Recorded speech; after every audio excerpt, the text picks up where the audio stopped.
Shall we get started, panelists?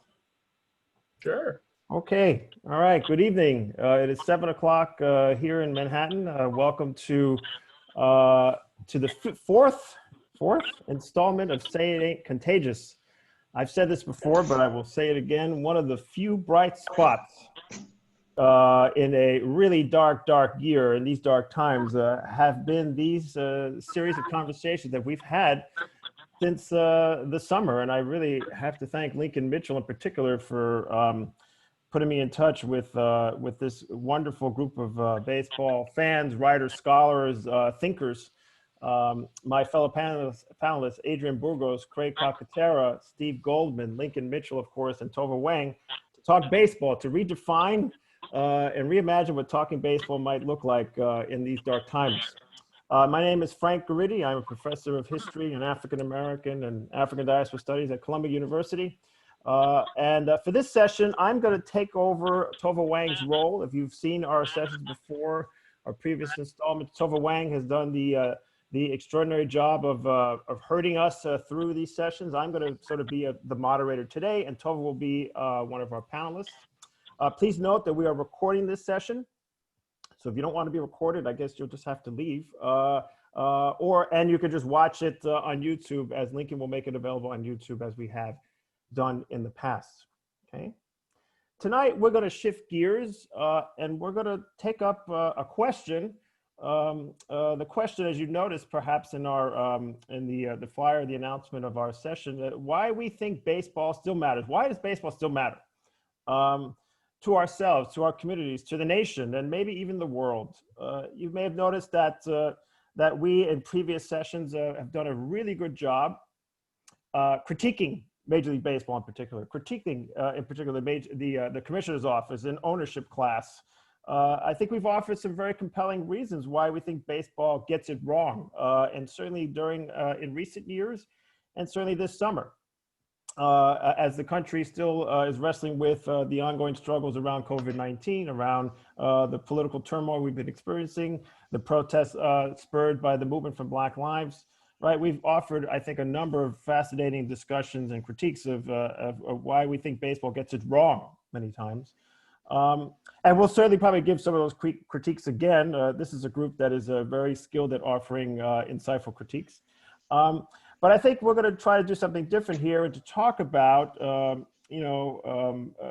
important part of the baseball world, and that is the baseball fan and baseball fandom and spectatorship, right? And we're going to start with our own experiences of fandom and spectatorship in our own personal biographies and our professional work, and why we think that's a way to think about how baseball might matter to us now moving forward, even if we don't like a lot of things that we see happening on the field and off the field, okay? We decided to go in this direction because we're taking a break right now. If you're following the Major League Baseball playoffs, you know that the first round is over. And now we're moving into the second round. How many rounds are there this year? 4 or 5? I don't know. This is sort of like this is like the NHL playoffs now. Major League Baseball playoffs are. And some of you may be rooting for a team that's still in it, whether it's the Dodgers or the Padres or the Oakland A's, like I am sort of. You might be rooting against the Houston Astros. Probably most of you are, although if you are an Astros fan, I'd love to hear from you tonight. We figure that given that the first round of the playoffs is over, this is a nice pause in the action. We're only going up against the National Football League, and who really cares about them anyway? And that we might think about and reflect on why baseball matters, and in particular, why the experience of spectatorship allows us to think about this in an interesting way. Okay. As we've done before, the format is going to be the same. I'm going to pose 3 questions to our panelists. They'll take about 3 or 4 minutes in responding to the question, offering their reflections, and then we'll open up to questions that can come through the chat. As you know, if you've been with us before, and if you have not, this is a semi-formal event. And toward the end of the Q&A, we're happy to unmute people as long as people behave and don't Zoom bomb us, and offer some questions and pose some questions to the panelists tonight. Okay, so we're going to do the format as we've done before. And so let's begin. So given that we're in the middle of the Major League Baseball postseason, we thought that we would start with just a simple discussion of what we are struck by, what we've seen on the diamond and off now that the regular season is over and the playoffs have begun. If you recall, and if you weren't with us, we started these sessions trying to figure out what baseball is going to look like in the pandemic. Then the movement for Black Lives protest exploded across the country, and we had some discussions about baseball as it relates to racism, structural racism in the game and outside of the game. And we really wondered if this season could actually happen. Well, a somewhat truncated season happened. So my first question to the panelists is simply, now that the season is underway or now deep into the playoffs and moving into the playoffs, can you offer us an assessment of what we've seen so far? Is there anything striking or interesting or problematic in what you've seen of Major League Baseball in 2020? I'd like us to start with Adrian. Yeah, thanks, Frank, and welcome back, everyone. One of the things that I've enjoyed this season is watching the maturation of certain players, even given these circumstances. Watching Jose Abreu realize, what many of us hoped he would, and got 60 RBI. So, the Latino baseball fan in me was very happy with a couple of storylines. On the flip side, Javier Baez and Francisco Lindor didn't have very good seasons, and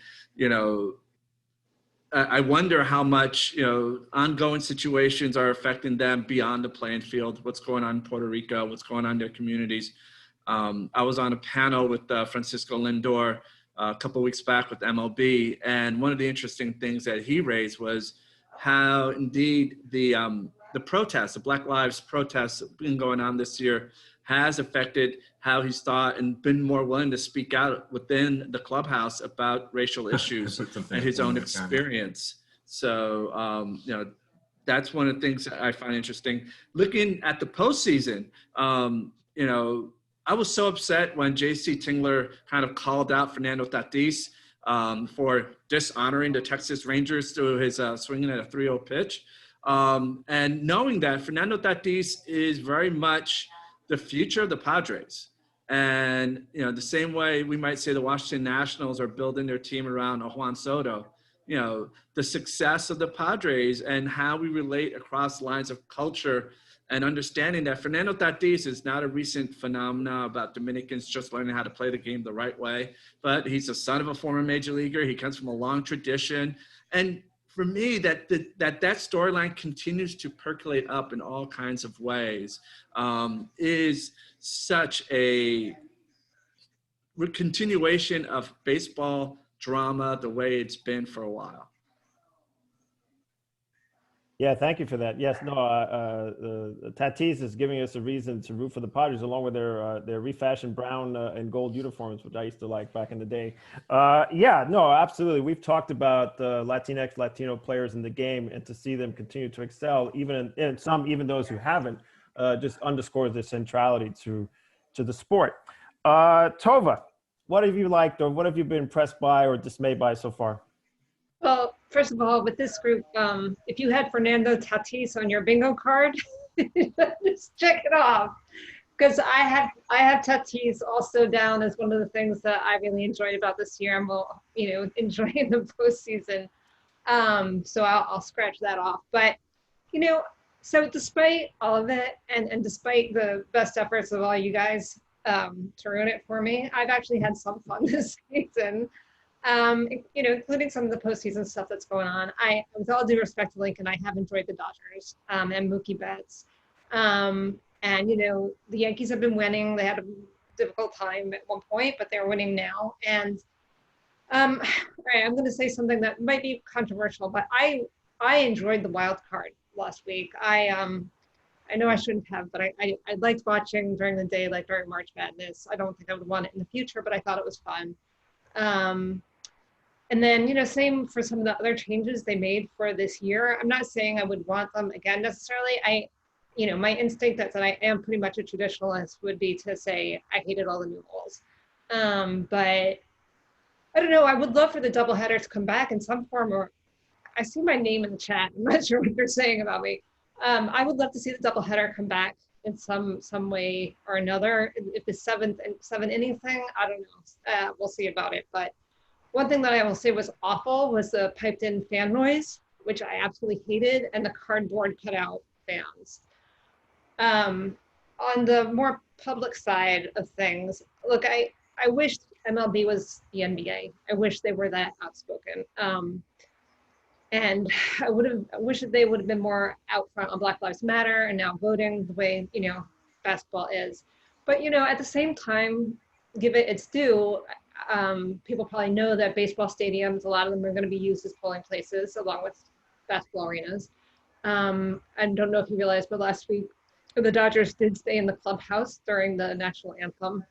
And the other thing that I was really intrigued by, and I hope will, continue, but was remarkable, is the conversations that evidently that players had among themselves in their clubhouses and elsewhere about racial injustice and systemic racism, and how kind of the eyes of a lot of the white players seem to have been open to things that they never imagined, and that they kind of then turned around, wanted to have their fellow players back, basically, and use their public profile and people's, what we'll get into later, people identifying with them, identifying with the team, to talk about it publicly and use that public platform. So I thought that was a community building thing to have happened, and I thought was really good. Not good enough, but pretty good. Tova, there's no reason to apologize for liking anything about baseball. You have been the one in our group to try to keep the positivity going, but you've also been. Don't ever believe you who hasn't been on. But as you've heard so far, and I should say this, right? I mean, we've got a collection of people here, right? So Dr. Burgos, Adrian Burgos, a historian. I'm a historian. Tova, a scholar of voting and elections. Another political scientist here, Lincoln Mitchell, who you hear from him in a minute.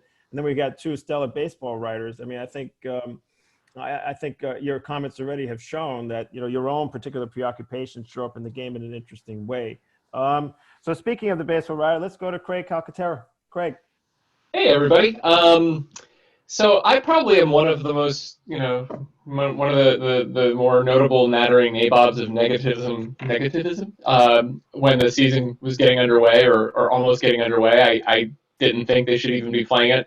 I'm not going to fall back from that position just because they pulled it off, but I'm glad they pulled it off. I mean, I think, you could have good outcomes with bad decisions. That happens sometimes. And though I was a big critic of everything going into the season, I was pleased with the general arc of the season. We could look at a lot of individual things that we can complain about, and believe me, I have and will continue to, and probably will even in the second half of this answer.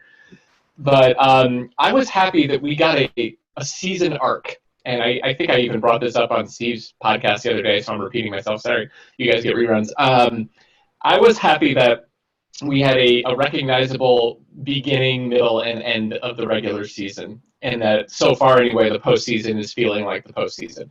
And what I mean by that is, I'm a regular season guy. I've grown up as a regular season guy when I was a kid, and people make fun of me because I'm a Braves fan, so I have to be a regular season guy, right? I mean, otherwise, that's why the postseason is not important to me. But I just like the rhythm of the season. I'm one of those old dudes who love baseball as the background noise of your summer, who no single game matters that much, but the story, the overall story matters.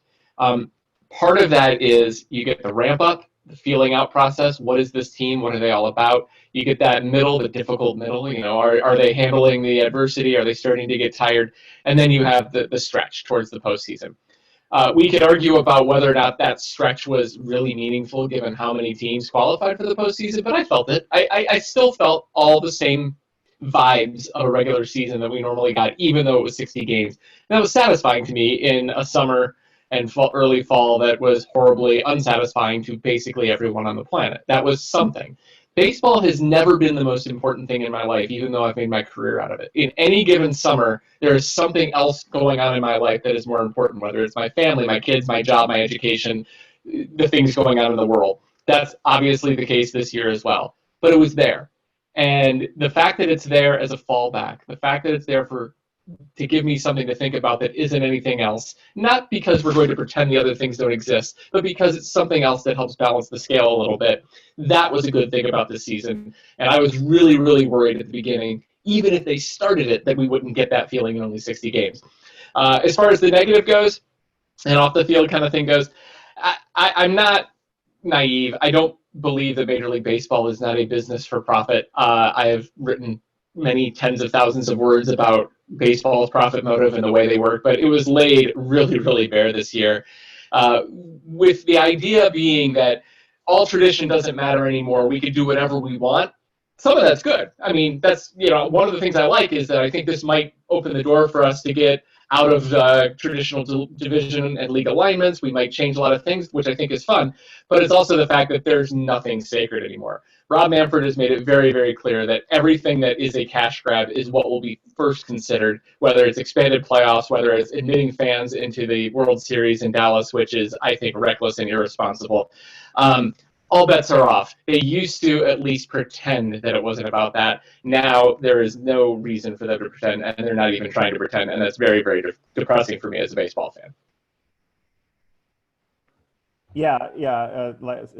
Like so many things laid bare in 2020, the priorities of Major League Baseball have been made quite clear, right? And yet, I'm struck by some of the things that came up in your answer, Craig. Vibe, stories, arc, right? That even in this circumstance, somehow the 2020 regular season, gave us some of that, and is going to give us more, I think, right? And I think that, the way in which baseball allows us to tell certain stories can still happen, even if it's a Tatis story with his manager, right? I mean, and that becomes compelling, even if it's an argument about what the so-called unwritten rules are in Major League Baseball, right? As they're racialized, as we saw in that case.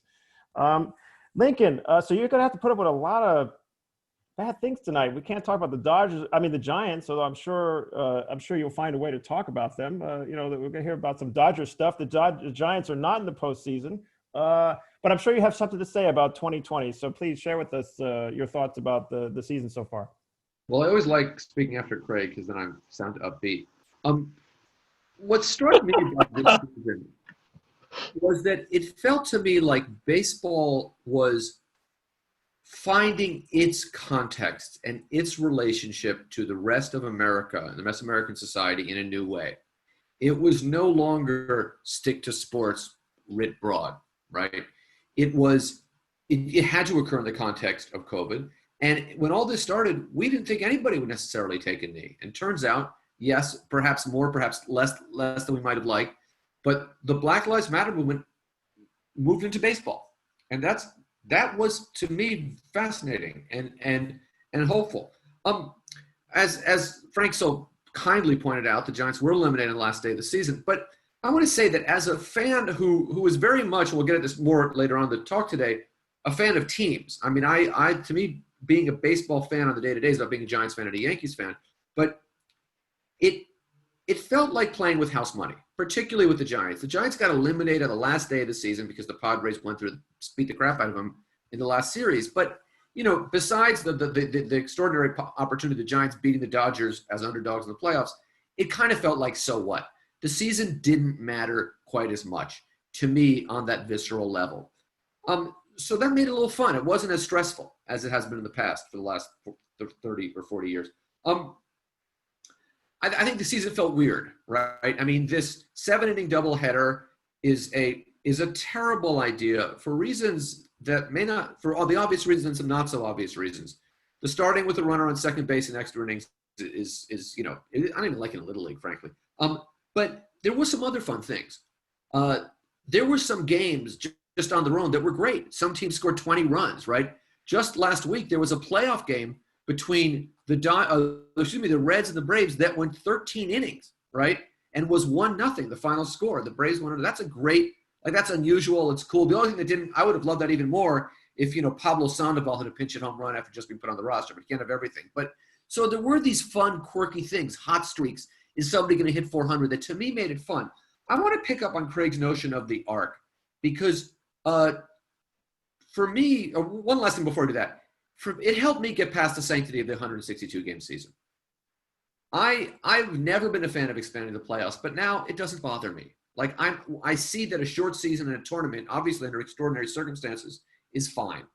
It's fun. It's fun to watch. The season is not as important. It does create these odd incentives for teams to just kind of play 520 baseball and make it to the playoffs.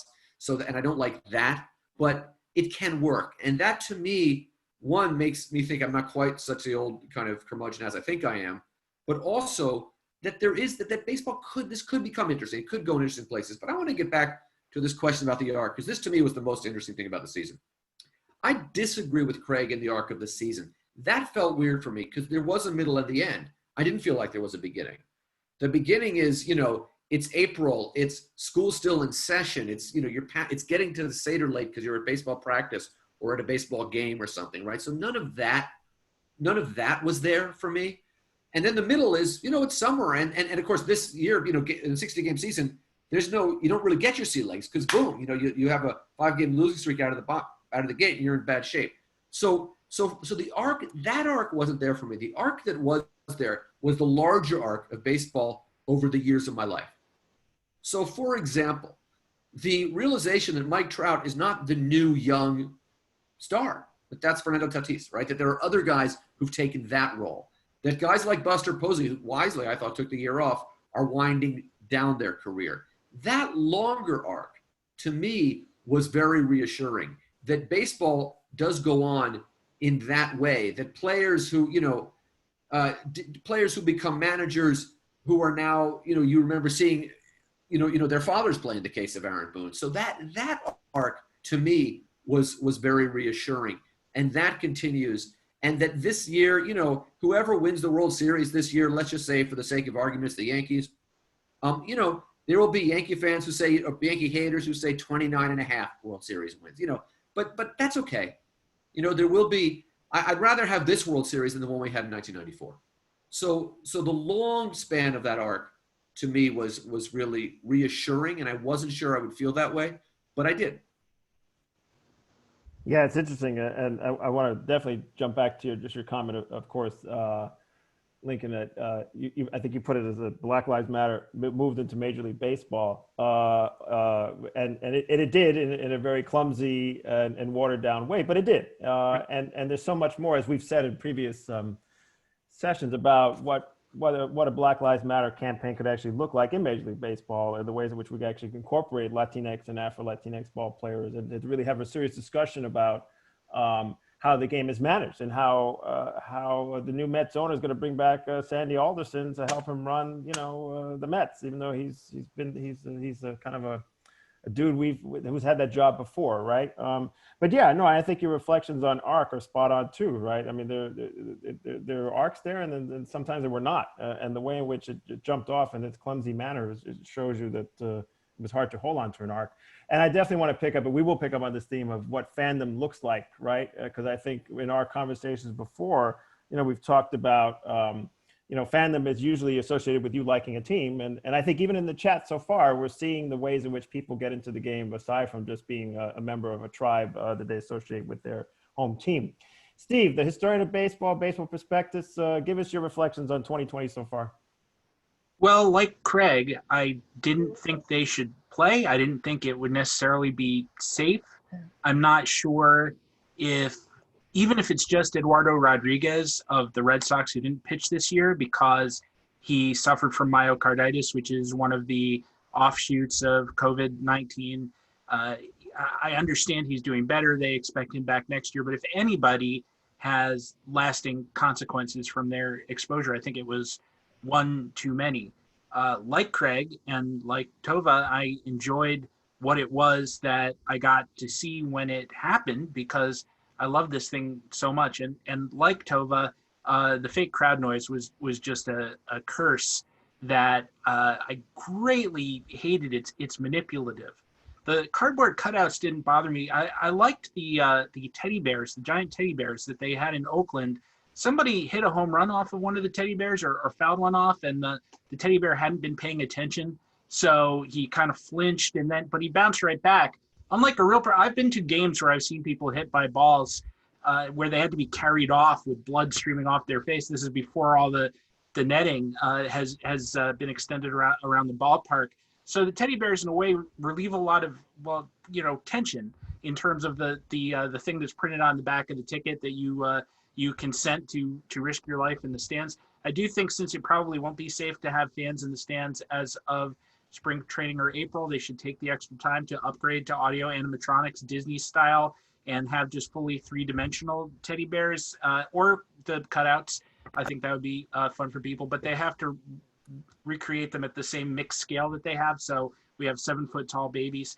But it's kind of neat because the cardboard cutouts don't stand. And I always wondered this watching sports, and I'm sure you've been behind this guy. The guy who stands throughout the game because he personally is directing the action on the field. And if the team makes an error, he stands up and looks around like this behind him to people because the team is accountable to him. And they're going to understand that he is very disappointed in their performance. I don't understand that guy, but he's been at every game in front of me that I've ever gone to, as well as most of the musical concerts that I've gone to, because, you know, Neil Young or Paul McCartney or whatever is watching him. Anyway, I digress. I think that one of the things that we saw is that the 162 game season is the best test in sports of which team is the best. And even within that, sure, in a typical year, there are some distortions. But to echo what Lincoln said and to disagree slightly with my friend Craig, I sound like a senator, don't I? My friend Craig, my friend on the opposite side of the aisle. Excuse me. Don't go too close to the point, Craig. I don't think that arc was there for the same reason. You know, as part of this job, I have to watch games. I have to watch highlights. I study the box scores as if they're math homework. And I have these little shorthands mentally where I say to myself, if a guy went like 1 for 20 over the last 3 games, and then I see him have a 3 for 4, I might say to myself, oh, he's coming out of it. He'll turn it around now. And usually because things average out, that's what happens. But since we were 35 games or 40 games into a 60-game season, it was ridiculous to say that because it was going to end before he could dig his way out. And that's part of the problem, I think, with the narrative. At the beginning, everyone said that, oh, we're going to have people hit 400. Well, I think 400 is structurally very, very difficult now. But we did have 7 guys bat under 200 as opposed to none. These are qualified hitters, guys who qualified for the batting title. None last year, 1 the year before. The incredible, amazing Chris Davis of the Baltimore Orioles signed for all eternity to bat 150. They will never let him go no matter what. So I feel like the arc was not there for me. To vastly oversimplify, I think in a 162-game season, we have that many coin flips. In a 60-game season, we have, well, only 60 coin flips. And so the odds of having that Rosencrantz and Guildenstern heads, where they say we're in unsub or non-reality, I forget the exact quote, but that's sort of where we are. And I don't know the validity of what we really saw. You know, we at Baseball Prospectus now jump into action on our projections for next season and our annual book. And one of the things that we have to address is, as we project these guys, whether statistically or analytically, is Christian Yelich really a 205 hitter going forward? Or is it just, again, the coin flip for him badly in that smaller sample and there was no time to even it out? Or similarly, let's say last spring we said of some 21-year-old guy or 20-year-old pitcher in single A or double A, well, he might be a reliever because he's got good stuff, but if he can develop a third pitch, he's going to be in the starting rotation as a second or third starter. Well, normally we'd be going to minor league games and we'd be looking at them and saying, oh yeah, that changeup is coming along. Did it come along this year? I don't know. I mean, we'll call the farm director and say, did the changeup come along? But we don't know. We just have to take their word for it. So there's a lot of stuff that just doesn't feel normal. The attenuated nature of it, the absence of certain things, and again, the sort of virtual people watching virtual games with virtual cheering. Again, I'm glad it was there, but it wasn't a whole replacement. And just to close, in the very first one of these that we did, when we talked about whether the KBO, the Korean baseball, was an adequate substitute, that's the thing I said, that, yeah, it's baseball, it's fun to watch some baseball in the absence of it, but the storyline is not there for me because I don't know what most of these teams and people have at stake in these games. I do know that in baseball, but I just don't know if any of it was earned. Were the Dodgers really a 116-win team in a 162-game season? Don't know. Yeah, no, the season wreaks havoc on the ways in which we usually assess these players and assess performance, right? Without the 162 games, especially if you're relying on stats, I mean, you have to throw them all out the window, right? And I think to some degree, 2020 just has a big old asterisk, and we just enjoy whatever whatever it gives us. And maybe this is like one of those, the strike season of '81, although it's not. It's very different. Or when the NBA had its lockout season of 1998, 99. People, and in that year, in the case of this, it's interesting because in the case of the NBA, right, that year launched the San Antonio Spurs dynasty, right, and them winning that year actually was a reflection of their talent and their greatness as they showed us over the 2000s. So, so nobody likes the fake fans, although it's clear that some people like various innovations, like the Tom Hanks hot dog vendor cutout that's showing up in the chat. The cardboard fans and the even greater presence of corporate ads all over the place. None of it added to the atmosphere at all, although some people like some of those innovations. So since hey, Frank, if I yes. could jump in real quick, because what Steve said reminded me, like, I think, again, historian cap on, 2020 as a baseball year is going to be something that's some kind of a linchpin, turning point kind of look. Mm-hmm. As Steve mentioned, talking about the development of players and talent and such, we had no minor league season this year.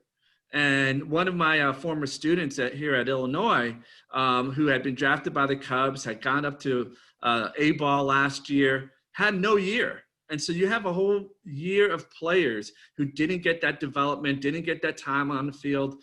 And the other point that Steve reminded me is, we don't even know what as I put in the chat, we don't even know what the minor league is going to look like next year in terms of how many teams are affiliated, how many leagues are still in it. That still has to be worked out. And even though, we have Rob Manfred in charge of that negotiation, we still have a lot to fall out of what 2020 has done to professional baseball in the United States. No question. So speaking of historians and historic years, I want to get us to our next question, but I'm going to put on my historian hat, Dr. Burgos, and start us off by thinking about, the second question really starts for me with, as I've shared with the panelists already, baseball fancies itself as America's pastime. It is America's game, as Adrian showed us in his first book, meaning Latin America's game too. But it certainly has often been said that it has a special place in the U.S. national imagination. But we also know that baseball facilitates all sorts of nations. Notice like fan bases now call themselves nations. I don't know if there's a Rays nation, but I do know there's supposedly a Red Sox nation and a Yankees nation, et cetera, and so on. But it facilitates all kinds of allegiances, right? Team allegiances, civic allegiances, gender, racial, ethnic allegiances as well. We've talked about fans before, often criticizing fans. The question of fans at the World Series has come up in the chat, and we'll talk about how sometimes it's actually good not to have fans in the stands, even if we don't like the cardboard versions of them. But in order to get into this question of baseball's spectatorship, I want to take us back to one of those magical moments in Major League Baseball history that I think allows us to see why the game mattered in the past, at least, right? I want to take us back to April 8th, 1974. Atlanta Braves versus the Los Angeles Dodgers, the evening in which Henry Aaron breaks Babe Ruth's home run record when he hit 715, home run number 715. At Atlanta, Fulton County Stadium, not at what's the current SunTrust, I don't know what it's called now, ballpark, but the first Atlanta Braves ballpark. Truist Field. Truist Field. Like, that's even a word. Even better. Even better. All right, I want to play the radio call of Hank Aaron's 715, okay? You'll have to bear with it. You should be able to hear most of it. It's 4 minutes long, but it's worth your time. And I want to use this clip as a way to jump us into our next part of the discussion. So I'm going to share my screen here, although you just have to really listen to this. And can people hear me? Yes, sir. Yes, okay. This is Vin Scully's call, not Milo Hamilton's call, but Vin Scully's call of Henry Aaron's 715. So the confrontation for the second time. Aaron walked in the second inning. He means the tying run at the plate now. So we'll see what Downing does. Al at the belt, delivers, and he's low, ball one. And that just adds to the pressure. The crowd booing. Downing has to ignore the sound effects and stay a professional and pitch his game. 1 ball and no strikes. Aaron waiting. The outfield deep and straight away. Fastball is a high drive into deep left center field. Buckner goes back to the fence. It is gone.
Marvelous moment for baseball. What a marvelous moment for Atlanta and the state of Georgia. What a marvelous moment for the country and the world. A black man is getting a standing ovation in the Deep South for breaking a record of an all-time baseball idol. And it is a great moment for all of us, and particularly for Henry Aaron, who was met at home plate not only by every member of the Braves, but by his father and mother. He threw his arms around his father, and as he left the home plate area, his mother came running across the grass, threw her arms around his neck, kissed him for all she was worth. As Aaron circled the bases, the Dodgers on the infield shook his hand, and that was a memorable moment. Aaron is being mobbed by photographers. He is holding his right hand high in the air, and for the first time in a long time, that poker face of Aaron shows the tremendous strain and relief of what it must have been like to live with for the past several months.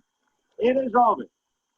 At 10 minutes after 9 in Atlanta, Georgia, Henry Aaron has eclipsed the mark set by Babe Ruth. You could never.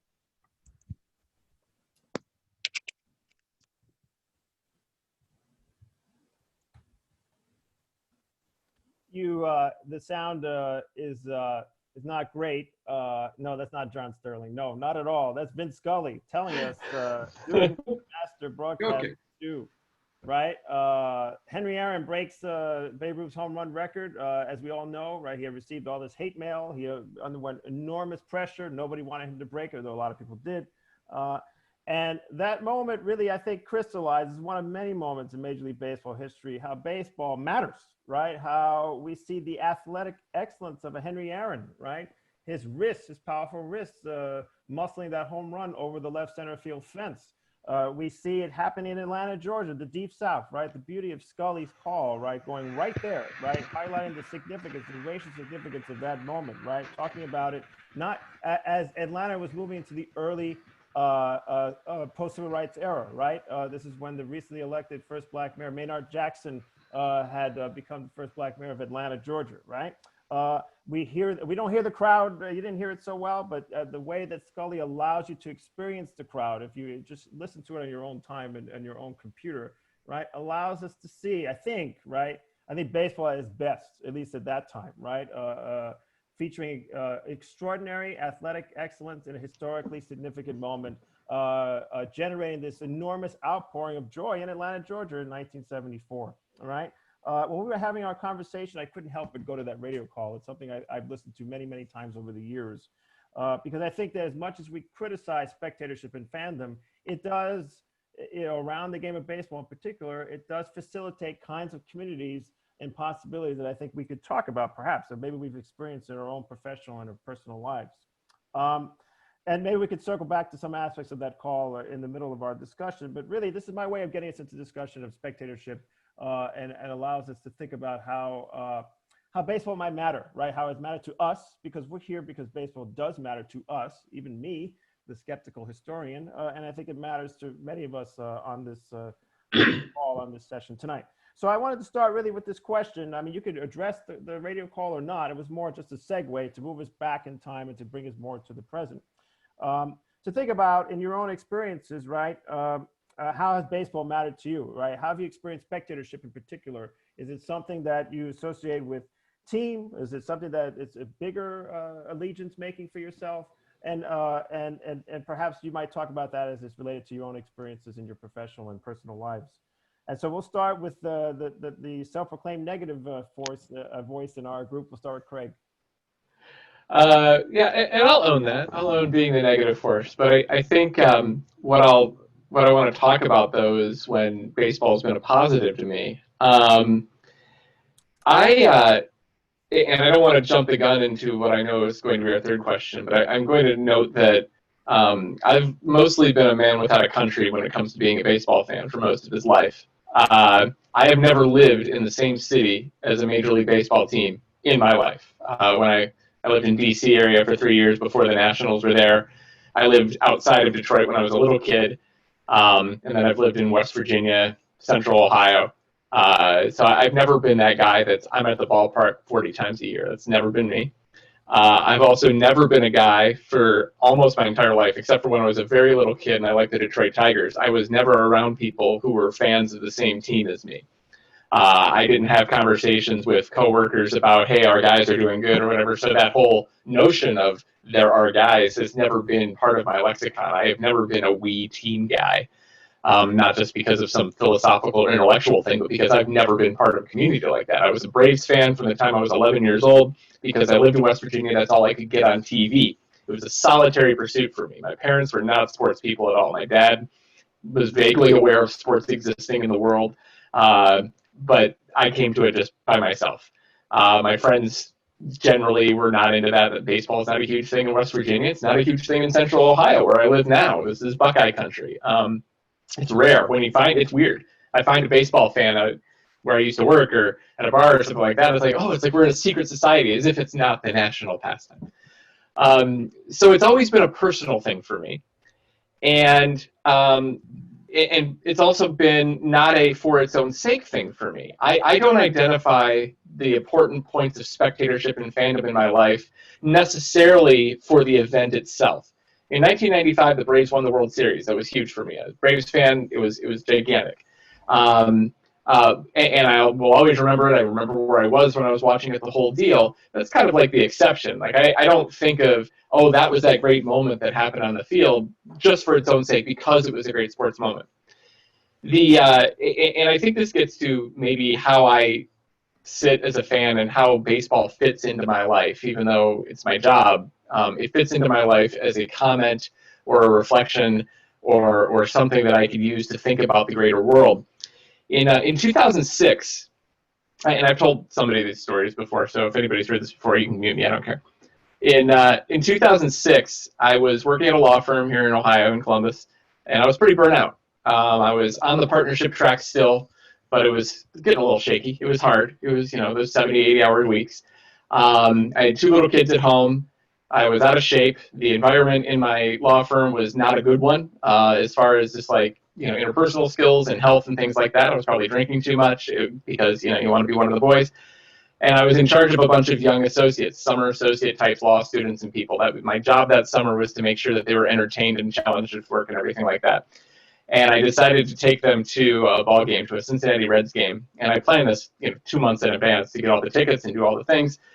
And the day, or 2 days before the game, Greg Maddux was traded by the Chicago Cubs to the Los Angeles Dodgers. And this was his second time around with the Cubs. Greg Maddux was, by the way, my favorite player, certainly when he was with the Braves. As a kid, it was Alan Trammell, but Greg Maddux became my favorite player.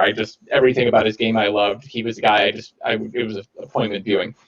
Maddux had been traded to the Dodgers. The Dodgers were coming to Cincinnati to play the Reds for the game we were going to go see, and Maddux was going to make his debut as a Dodger in that game. Well, this was huge for me. Finally, get to go see him down there. I'd seen him in person a few times, but it had been a while. But Maddux also was in a place, he was on the downslope of his career. He was no longer the Cy Young Award-winning Greg Maddux. He finished his time in Atlanta, went to Chicago, good but not great anymore, getting up there. And in some ways, driving down there, I was worried. I was worried that I was going to see Greg Maddux not have it, get shelled by a Reds team that had some big boppers at the time.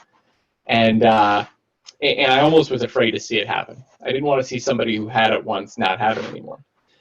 Maddux came out that game, and he no-hit the Reds through, I'm forgetting how many innings it is now. I forgot to look it up beforehand, but it was like 5 innings. Maybe he got into the 6th inning. And as he was doing this, it was great for its own sake, but it also started to become this thing in my head of, even if you don't have it anymore, even if you don't feel you're at your best, even if there are other things going on, that something important can happen. You can dig down deep and find something new. And I was watching Maddux almost telling me, this schlub facing burnout up in the stands, that there's something else. There's a second act. You don't have to accept your limitations. A big thunderstorm came, lightning storm. They delayed the game. Maddux was not going to come out again. He was too old. They needed him. They picked him up. The Dodgers picked him up for a playoff run. They weren't going to burn his arm out on some humid August night in Cincinnati in a game that didn't really matter that much. But he left without having given up a hit. And the first guy that came out after the rain delay was over was Joe Gimo, I forget, some reliever, one of the Dodgers relievers of the era, and he gave up a hit, I think, to the first batter he faced. Never sent a kid to do a man's job. I went home that night. We had to ride a bus all the way back home, and I just sat there staring in the middle distance the whole night, thinking, you can do more than your body tells you can do or your mind tells you can do. You can exceed limits. And you don't even have to be a superhuman athlete to do it. Greg Maddux obviously was a greater athlete than anything we would ever be, but compared to other players, he wasn't a physical specimen. He just found it in himself. And that was inspiring as hell to me. And that's one example. And I still think of it. And when I found a second act in my life, when I left the law and started becoming a baseball writer and living the life I'm living now, I still think about that example all the time. Not saying it inspired me, but it's definitely something I reflect upon. That's just one example, but baseball for me has always been that. Touchstones in my life, touchstones in baseball that comment on one another. And if my team loses 100 games, I don't care if I get 5 meaningful things out of it all year. Yeah, that's awesome. Thank you for that. Yeah, Greg Maddux being traded back to the Cubs or then going to the Dodgers. Greg Maddux is a name we haven't heard in a while. Yeah, and one of the things I despise about current management of pitchers is that those moments, pitchers pushing themselves beyond their limits, that just doesn't happen anymore. I've thought about that a lot recently. And I've been ranting about that for quite some time, as Adrian Burgos knows. So you described yourself, Craig, as somebody, a man without a country. Our next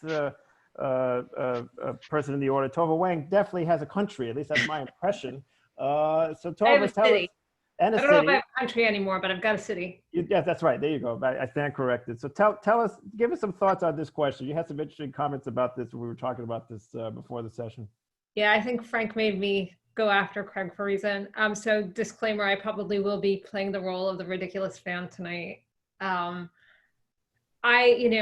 Baseball and being a Yankee fan has been a huge part of my life. My sister's actually on the webinar and she can attest to that. She's a few years older than I am. And I specifically wanted to be a panelist for this session because I've thought about this a long time and I have very deep feelings about it. And I won't go on about it, but any conversation like this has to start with my dad. who was taking me to Yankee Stadium in the Bronx in the 70s when all those great players were there. And I loved it.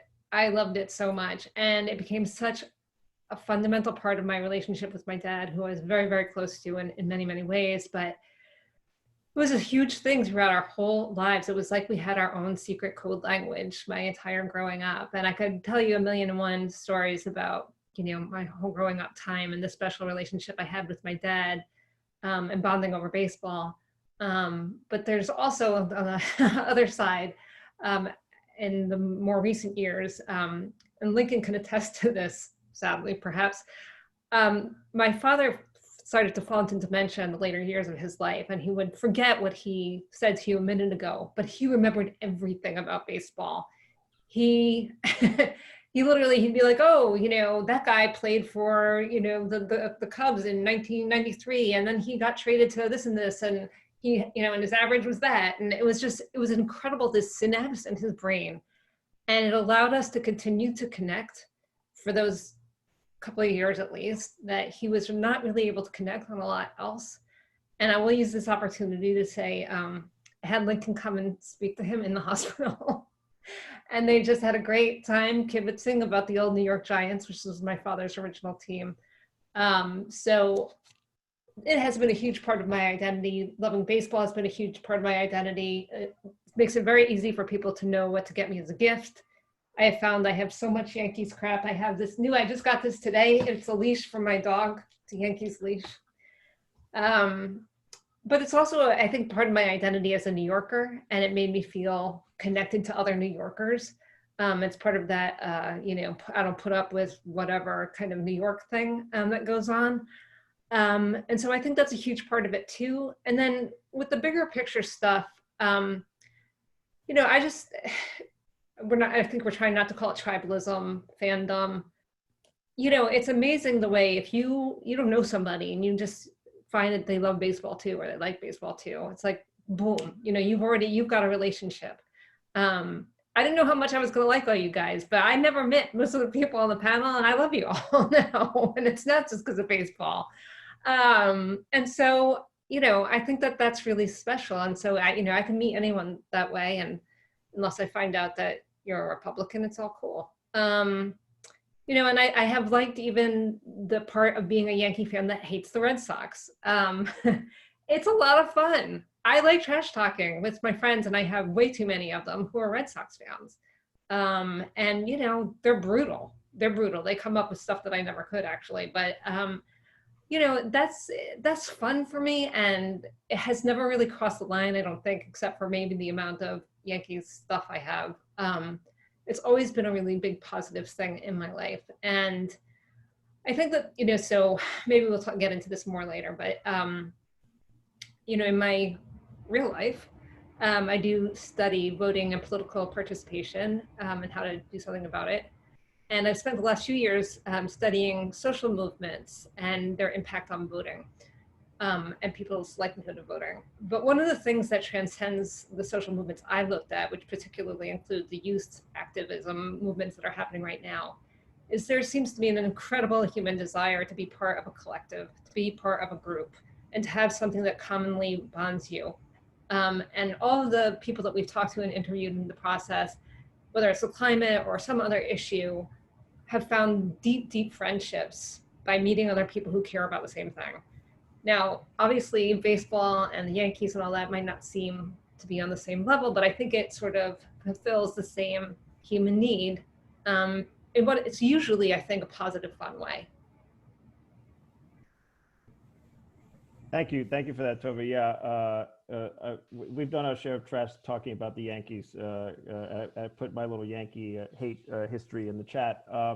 But yeah, no, I think the points you make here are spot on, right? I mean, the connection with family, connection with others, community, and the art of trash talking is really generative and valuable when it's done right, I think. So. Yeah, no, I think that I think you're spot on. And I'm going to circle back to the Yankees later, but I want to get to Steve. Well, I am in an awkward place now because Tova, I don't want you to think that I'm slagging you off in what I'm about to say, which is more Craigish in the posture I'm going to take. But I think that if there's a defect in anybody, it's in me, because like Groucho Marx, I would not be a member of any group that would have, well, I've got that backwards. I would not be part of any group that would have me as a member. That's how he said it. And that extends to team fandom. I don't feel comfortable. I think, again, this is inherent to me when people overly identify with external entities that are not somehow intrinsic to their own lives. And that could be, I don't know, an artist on tour that they follow. It could be their GE stock.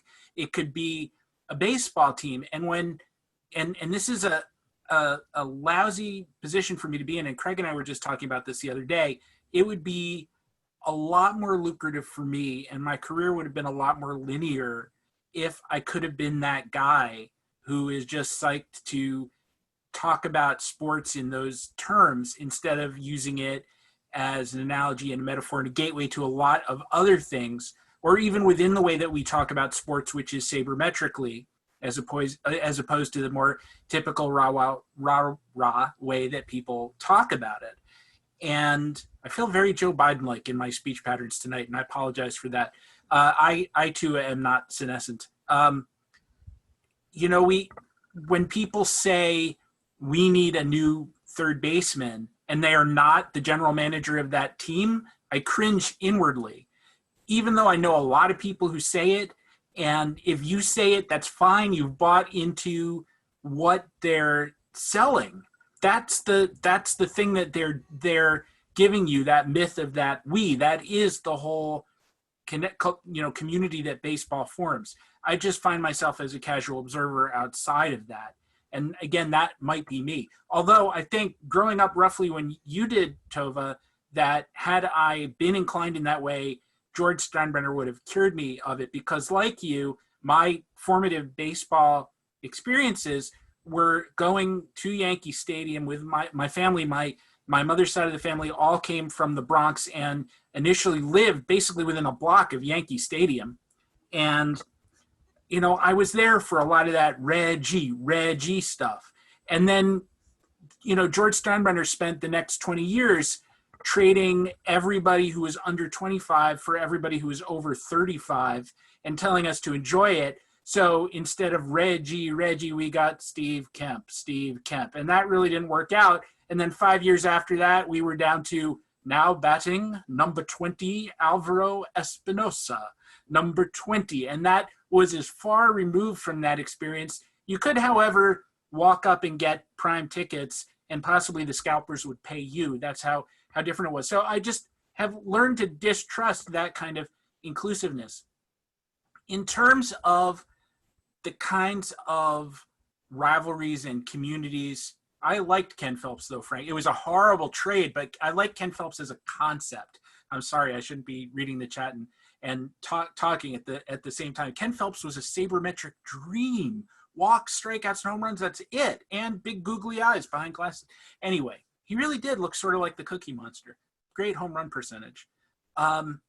I've told this story a lot of times, but once I got to do an in-studio appearance on WEEI in Boston, which is their big sports talk radio station, which was a miserable experience because as I was leaving the in-studio appearance, the next host came on and they opened their show by chanting at me, nerd, nerd, nerd, nerd. That was I got an apology from the station manager, but still all of Greater Boston heard me called that for, I don't even recall the reason. But as I was leaving, they also played a bumper for their station, between ads. And a voice said, "How are the Red Sox doing? We don't care as long as the Yankees lose."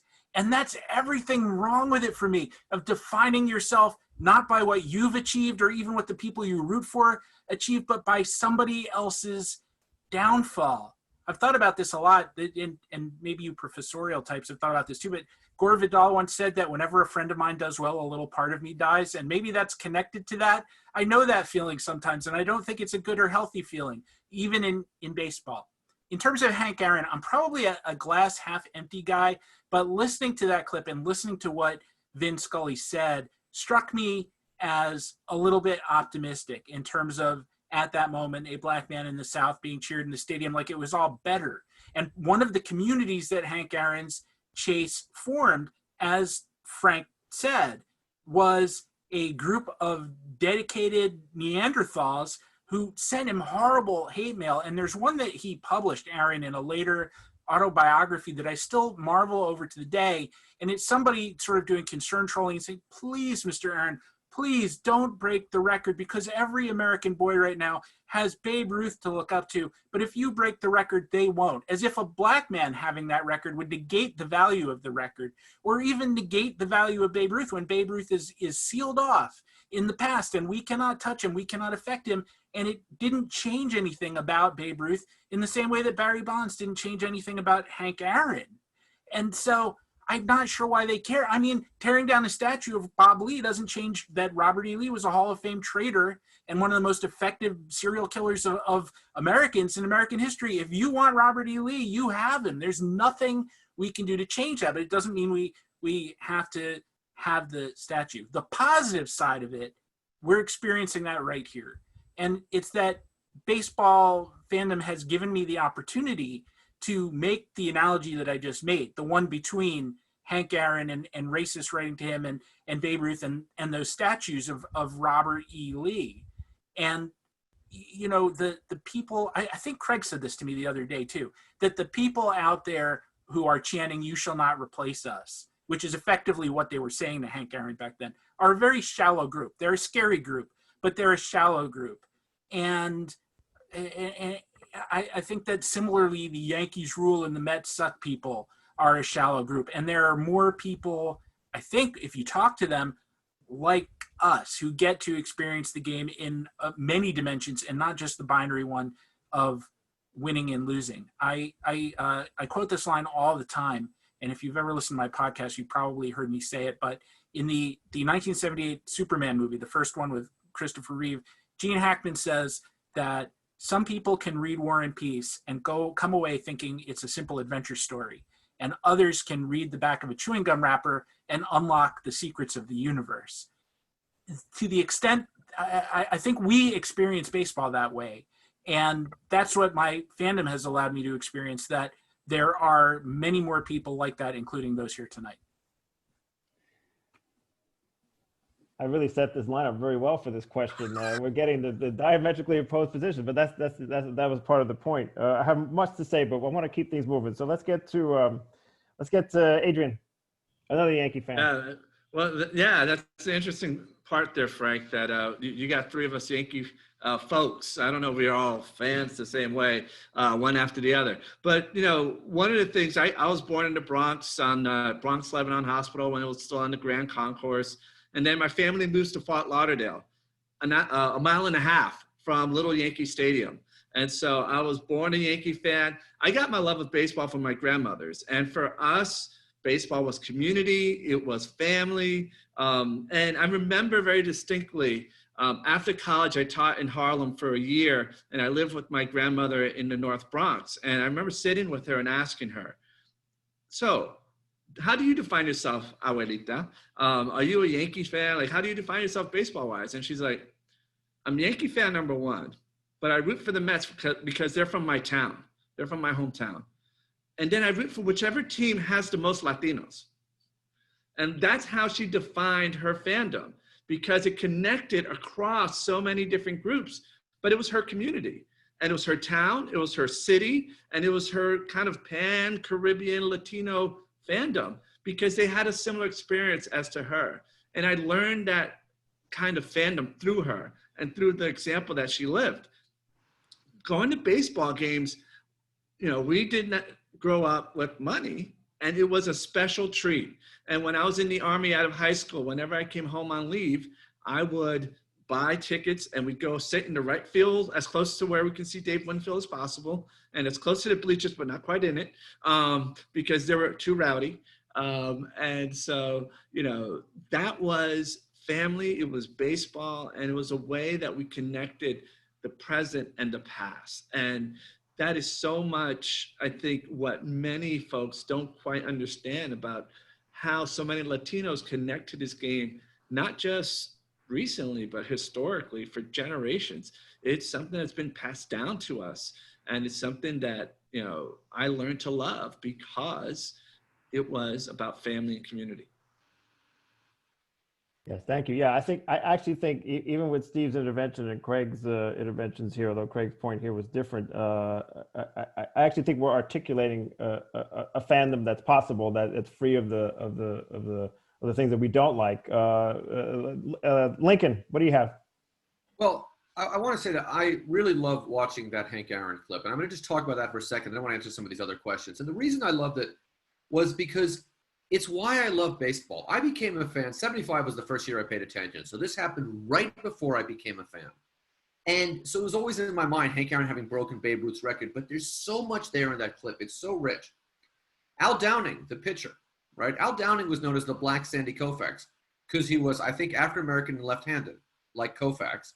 He was not as good as Koufax, didn't quite throw as hard, but he was a very good pitcher for a long time. He was one of the first African-American players in the Yankees, which, by the way, were one of the last teams to integrate, although he ended up on the Dodgers, which had a very strong record with African-American players. So that's an interesting subtext. Did anybody catch over whose head he hit the ball? Bill Buckner, right? Somebody who 12 years later, who later that year makes a base running error in the World Series against the A's, and 12 years later, something with the ground ball. I forgot the details. Scully is a very conservative guy, great announcer, no progressive. And he's telling a story about race in America that is the official baseball story about race in America. And then lastly, Babe Ruth, whose record he broke, was a German American, right, as you know, who was a signatory on a letter in the early 1940s of prominent German Americans speaking out against Hitler's treatment of the Jews, right? But also, Babe Ruth used to get trash talk from the opposing bench saying he was African-American. So I love this clip because there's just so much there to unpack. But I want to move on to the larger question. I want to push back on this notion of we. The other day was Bobby Thompson Day. That's an official holiday here in San Francisco. And I sent an email out, and I see someone on the phone now. I see someone on this call who's been a Giants fan since Willie Mays, early in Willie Mays' career. There was someone on this call earlier, I think his phone had a problem, who also saw Willie Mays as a young player with the Giants in New York. There's a guy on this call now with whom I went to a baseball game later that year at Candlestick Park, and yesterday he and I were in Golden Gate Park talking about the Giants. So I'm a fan, but what I want to get at is, who's the we here? We're the ones with the institutional memory, right? We don't change teams. The players change teams. The managers change teams. I think it's okay to have a little bit of ownership, particularly when it's mixed with civic pride. If the Giants are a business, I understand that they're a corporate structure with some, in their case, a lot of real estate that they own. You know, the Braves, the Red Sox, whatever team you choose. But the thing that makes them a team, without the fans, they're just a group of people. They're not even a laundry, as Jerry Seinfeld would say. So I'm not comfortable with like this kind of we're too good to say we. I'm okay with saying we. And frankly, the Yankees are the playoffs. If they need a left-handed bat off the bench, you know, I'm around. I also want to push back a little bit about Yankee hating, and I want to talk about something else here. Tova told a story about her father, and fathers and children is an important link. I certainly shared that with my sons. My father lost interest in baseball in 1963 when Stan Musial retired. He hated organized sports. He was a wonderful, wise man, but this was not his thing. And I was raised by a single mother. And my mother encouraged my late brother and I to get interested in baseball, in sports, because we're in baseball really, because she thought that was a way that we would learn ways to kind of navigate male worlds, because we weren't exposed to that at home. And our maternal grandfather, who was a Yankee fan, and who was why I'm a Yankees fan, he was much older. So it became like many of my first discussions with adult men were at Candlestick Park, like talking about baseball.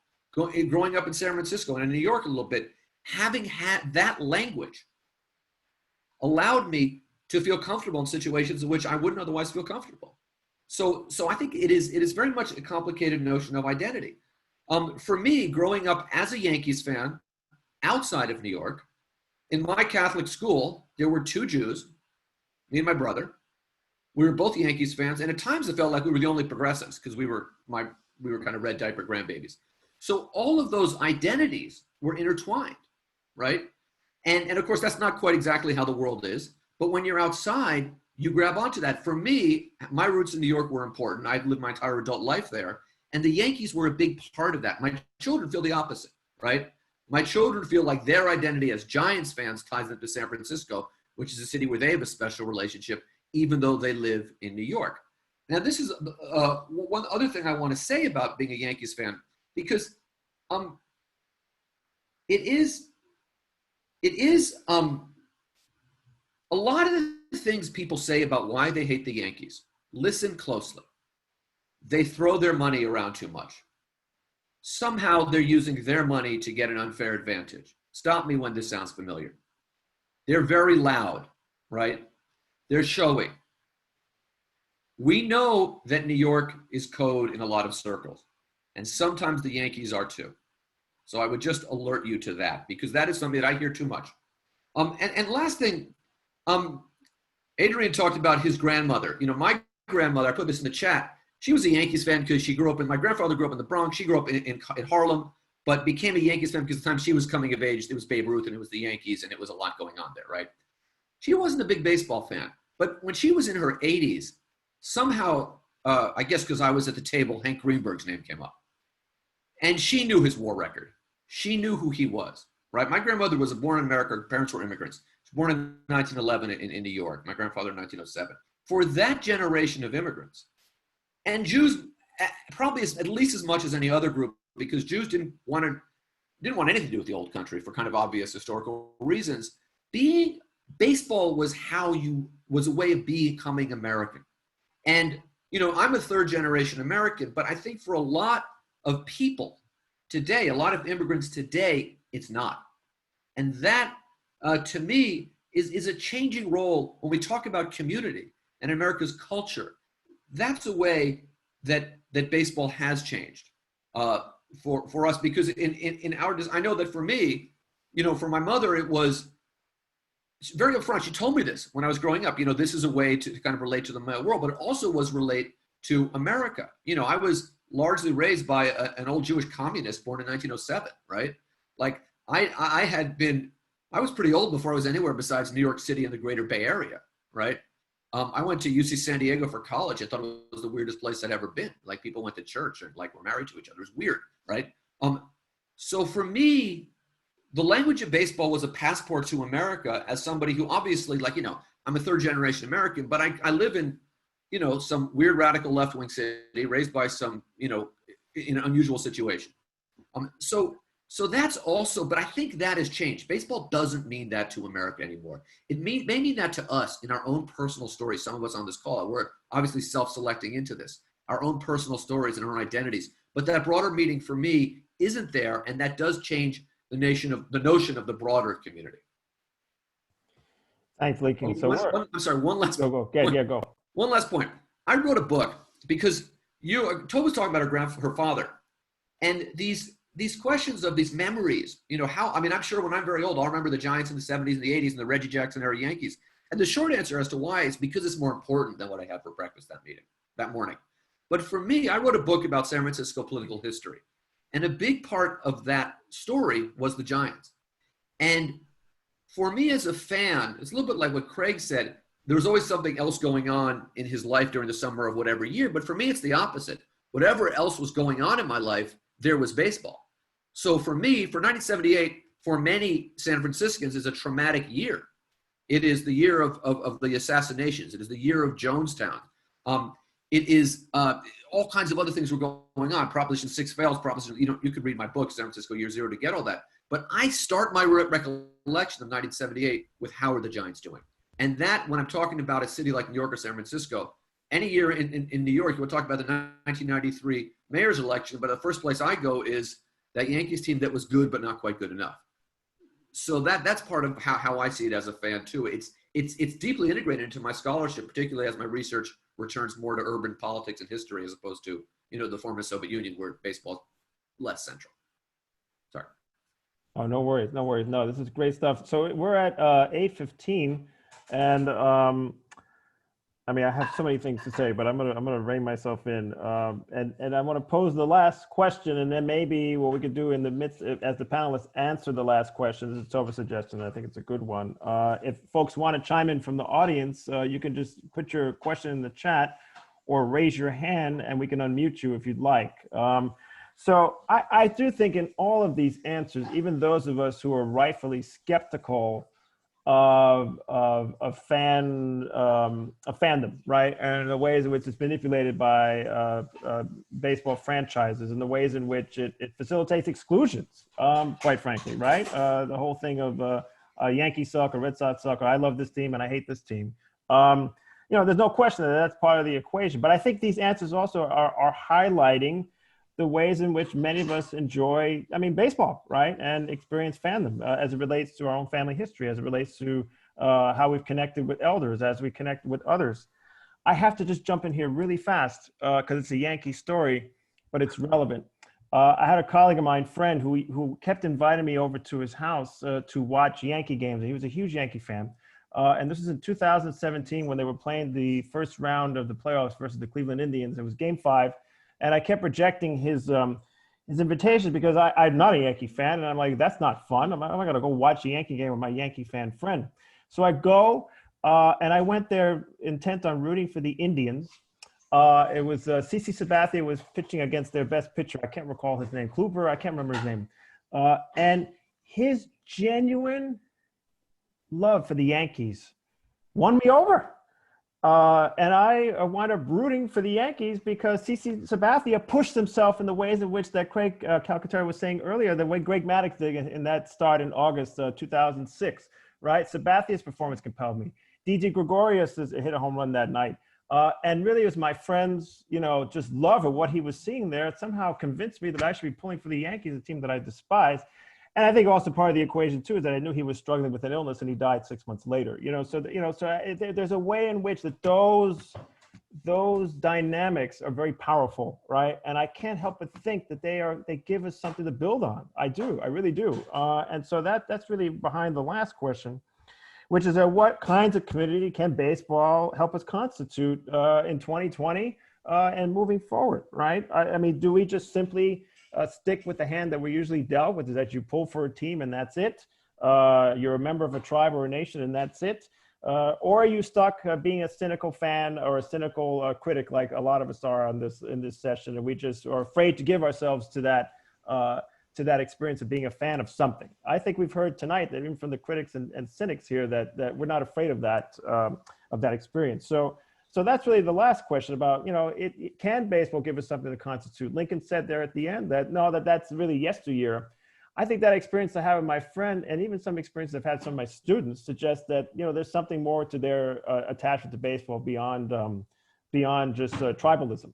So I'm going to start in the order that we had laid out here, but I also want to open it up to people who want to pose questions or some thoughts on this question or anything that we've said. So let's start with Steve real fast. So some quick answers.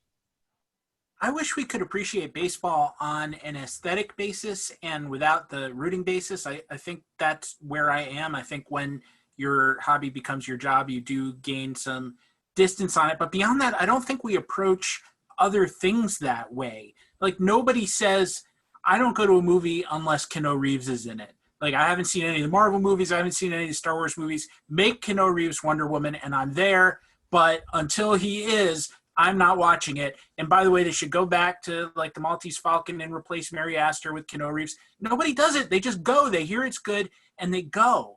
And I think the root for the home team thing is one of the many props that ownership has embraced over the years, going back, way back, and we aid and abet them in this, and our grandmothers who introduced us to the game aid and abet them in this, because they can rely on that instead of spending the money to put a good product on the field. If you think about, say, an art museum or any museum you've been to a million times, right? If I love the Metropolitan Museum of Art in New York, and I've been to it a lot, but because I don't live in the city, there's an opportunity cost for me to go. So if somebody says, do you want to go? And it's just a question of like seeing the Temple of Dender again, or Washington crossing the Delaware, I'm not that psyched to do it. It's hard to get off the couch. But if somebody says, oh, they have this great new exhibition of baseball cards that have been exhumed from some ziggurat in the Middle East, then yeah, I go. I stand online and I buy a ticket and I go because it's new and it's different and it's exciting. And baseball teams are like that. The Orioles say, don't give you the new and the exciting, and they don't seem to try very hard to do that.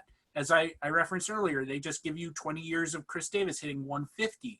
And so what they say instead is, well, wait a minute, you're a loyal fan, aren't you? You love Camden Yards, don't you? We have some good hot dog stands here, don't you? Come soak up the environment. And the only reason for me to go is, or in that case, or for their fans to go, and they don't, by the way, they don't draw, even with that great a ballpark, is to say, well, the Angels are coming in today, so I want to see Mike Trout hit some home runs. I want to see Anthony Rendon hit a double because I liked him when he was up down the road in Washington. And if I gave you a time machine and said, you can't go see your team, whatever that is, but you can go see Babe Ruth or Ted Williams or Jackie Robinson, you would go? Craig, since you're a Braves fan, you get to go see Wally Berger in 1930 Boston. Congratulations on your brand new time machine. But you would go just to go, even if you were not a Yankees, Red Sox, or Dodgers fan, because you would see something different and something important. And you don't know, you could be missing that at the ballpark today, provided that you went in spite of your fandom. I do think the critic's job, the analyst's job, the historian's job is to keep pointing out that what is good about baseball is not tribalism, because tribalism is pernicious. That's the opposite of cynical. It's kind of a hopeless quest. But to just point out the game is the thing, the experience is the thing, not what it's going to net you in terms of sort of a transient endorphin hit, right? It's just the game for itself. And I think that we have people here who get that, and that over time, as the commissioner keeps emphasizing cost savings over quality, that more and more people will understand that. I mean, I just need to interject for a second. No, I was gonna go to you right now, Joe. Go. I have to rip up my prepared remarks. They're not mutually exclusive, Steve. I mean, I will watch any Yankee game. My husband's in the other room. He will tell you that. Yeah. And so, I have my love of baseball probably does surpass my love of the Yankees or whatever. And yet I also get to enjoy this sense of having something in common with people that I probably wouldn't otherwise have anything in common with. And I get that great joy. And I do get the adrenaline rush of my team winning, but I don't think that means that I don't also just love the game for the game. So I'm just now I'll step back again. Well, no, can you offer some more remarks? I wanted to jump to you just because of the order. Lincoln had just finished talking. I don't know if you had something else to add. No, I mean, I will just say that, I think, you're talking about going forward. I think, there is a potential for baseball to play a positive role in terms of the meaning of community in America. I think, you saw some inklings of it this past year, for it to have a very different kind of image and attraction. I think as much as the Black Lives Matter stuff that came up, which was, positive to the limited extent that it was there, the rallying around Tatis, because we got to go back to Tatis, also was another sign of it. Because, if that can be embraced, then that's also something that we can move forward with, and we can all love Fernando Tatis, right? So, I want to be able to hear from the other people on the line, so I'll leave it there. But I do think that you can have it all good ways. Okay, Lincoln, quick thoughts.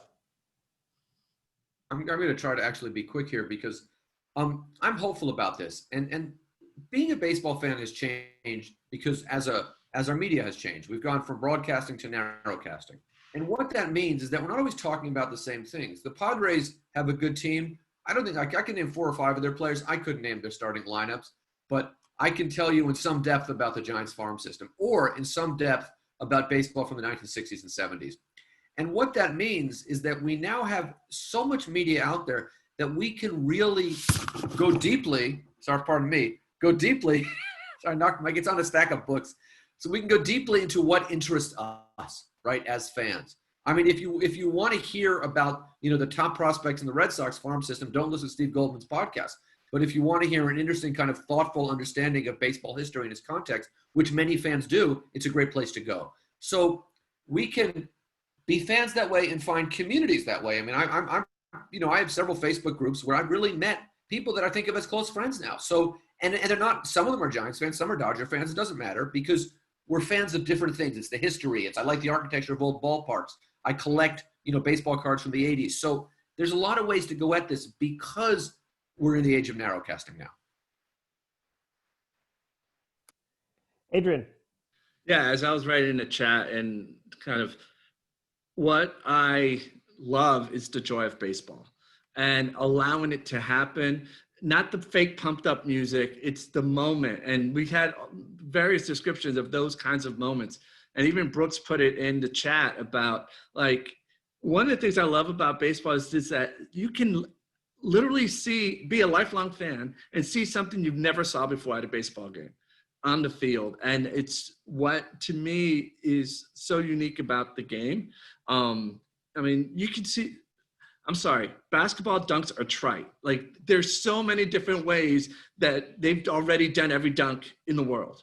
But, like, for me, there's something about the game, and I want to see that moment. I want to have baseball be joy, baseball be community and connection.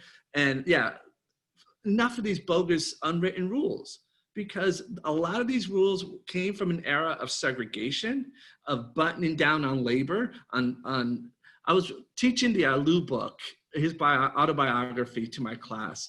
And one of the things he talks about is how he was fined by major league officials for fraternization when he was meeting with his brother on the field before a game. And it was one of the written rules of baseball that came from an era of segregation, about gambling. There were no Latinos really in baseball during the time of the 1919 World Series. There was one. He was pitching for, Adolfo Luque was pitching for the Reds, but that's about it, And the culture of baseball needs to embrace 2020 and where we've come and where we are in terms of the diversity and everything that has meant historically. This is why I love you playing that clip of Hank Aaron breaking Babe Ruth's record. It's continuity, it's change. Embrace it, enjoy it. It's baseball. It's baseball. Craig. I'm living a third way. I mean, it doesn't have to be. As I mentioned before, I don't have a tribe. I don't have a universe that I am a part of a baseball fandom. And while I play a cynic on this Zoom series, in real life, I'm not really a cynic. I because of my job, I have created a pretty big community for myself online with baseball fans from all different walks of life. I never would have met any of the other 5 people on this call if it wasn't for being thrown out in some sort of weird mode of fandom that wasn't all about us rooting for the Yankees or wasn't all about us, hating everything that ever happens in baseball except for one little thing. I met my wife because she's a baseball fan and happened to be writing about baseball at the time. We met online because of odd baseball things that didn't fit into, Yankees Nation, Tigers, whatever the hell you want it to be. I have fans in socialist baseball Twitter, which, damn it, is a thing, as some of you guys know. I have friends in almost any subculture of baseball fandom you could figure out. And I do mean them as friends, even though we are scattered all across the country. I talk to Steve like 3 times a week now on various podcasts and things. It's getting kind of strange, actually. I think I'm stalking him or something. But it's just, again, we didn't meet because of fandom. We didn't, we probably wouldn't have known each other if we weren't baseball writers, but there's a different kind of view of fandom that Steve and I have that, other people don't have. There are as many ways to appreciate baseball, as many ways to form communities around baseball as there are people. I mean, like 14 of them right now. There is no limit to it. And in fact, the only possible limiting factor is if Major League Baseball continues to try to push either single team fandom in traditional ways, or this sort of kind of, hey, let's just watch highlights and marvel at this or that or the other. That's a very narrow way to view baseball. But I just think it's never ending. It's like musical notes or something. There's a million ways to appreciate it. So it seems to me now that we're making a case for the following. I think we should all jump on planes and go down the Globe Life field where the World Series is going to be played, and insist that we demonstrate what real spectatorship can be, wearing masks, sitting in different sections. I think that's what we should do. We should make an appeal to Bob Manfred that we could do that. We'll be the biggest group of fans in the ICU. It'll be fantastic. This is true because this has come up. Like, who's going to show up at those World Series games when Manfred lets fans pay a lot of money to go see whoever's going to play in the World Series? I want to segue to an audience member here because I think she has some insights on this topic. Brooke Sweat, she's made a couple of comments on the chat, and again, I want to invite others to chime in here as well. Brooks is a huge Washington fan, and I've had the privilege of experiencing her fandom and her analysis of the Nats throughout her time here at Columbia. Brooks, are you there? Yes, I am. Can you hear me? Chime in. Yes, go. Well, thank you so much. I just have to say what a pleasure it's gotten to be here in the mix of this. And I got to watch the last couple innings of the 2019 World Series with Frank and his family, which was spectacular. So, but I was just thinking about some of these comments, and the regularity of baseball, I think, offers opportunities for community and companionship in ways that other sports don't. I always like the quote, "This isn't football, we do this every day." And obviously we didn't do it every day this season, but I think the in and out and the long ride that it is, and Lincoln, you mentioned the arc of your life as well in it. I think that offers opportunity for connection that other sports don't always quite. And in particular, even just the sense of connection to the radio announcers, or someone mentioned the Nats TV broadcasters in this, seeing them, hearing their voices regularly, it's a comforting and privilege to get to have that, especially when they're as good at their jobs as the radio announcers for the Nats are. And I also think that the comments about the element of surprise in baseball, and enjoying it both on an aesthetic level and in as a fan. I went to see Mike Trout on purpose at Yankee Stadium, and he got 5 hits that day, and it was really impressive and fun to be there. But I also went to see the Nats when they were utterly flat and playing like they were Little League, and they had a very sloppy game against the Marlins, and they won. And this was May 2019, and it was the turning point. They became 20-31 that day. And now I treasure that memory. So you just never know how things are going to shake out. You never know what, kind of young or aging person you're going to see is actually going to have a spectacular day and a breakthrough change. And I like that because we've been dealing with all the negatives of the unpredictability of life right now, but sometimes there's some positive to the unpredictability. And I value that about baseball. So thank you all so much. Thank you I'm for jealous that. that you got to see the 5 for 5. I used to live in the early 90s. I used to live nearer to Philadelphia than I do now, and the Phillies were not particularly good. So we would say, "Hey, Randy Johnson's coming in. Maybe tonight will be the night he strikes out 15 or 20." And so we would go down and walk up, and they would, Randy Johnson would give up 11 runs in the first, and then we'd say, "Hey, Mark McGwire's coming in. Maybe he'll hit a couple of home runs tonight," and Mark McGwire would strike out 5 times. So you've managed to achieve something that in a lifetime of baseball fandom, I just keep screwing up. Even like I think I've seen the Yankees in say the 1980s had the best regular season winning percentage of any team in baseball, but I think I personally went like 0 for the decade. So I'm jealous. Other thoughts on this question from panelists, the audience? We're at 8:35. We're going the way we usually do. We go long, but that's good because we have a lot to say. Other thoughts? I have thoughts, but I want to give other people a chance to chime in. I think we want to hear your thoughts, Frank. Okay, so I changed my virtual background. Adrian Burgos, you might recall this. This was a game in 2012. We were in San Francisco, Oakland for an academic conference, but of course, Adrian and I like to sneak off and go to games. So we went to an afternoon game. It was the A's versus the Angels. And this is when Albert Pujols was showing what a terrible signing he was for the Angels. And I don't remember anything about what happened on the field that day, but here's what I do remember. It was a Thursday, it was like an afternoon game. And there was a black woman sitting a couple seats away from us. There was probably about 20,000 fans at the Oakland Coliseum at this game, sitting there with her book, her sun hat, and eating sunflower seeds. You know, just taking in a day at the ball game, maybe paying attention to what was going on, but she seemed like she was really into her book. So to me, that was such an Oakland story too, right? That, you know, Oakland has black baseball fans, right? Oakland's a black city in so many ways. And I'll just never forget her sitting there, taking in the day at the ballpark. And then behind her were a bunch of black and Mexican American and Latinx kids there for some sort of camp trip. You know, they probably went there for like an outing for summer camp, or maybe they're after school. I don't remember exactly what part of the school year that was. And, you know, this is a ballpark that people criticize all the time, rightfully so.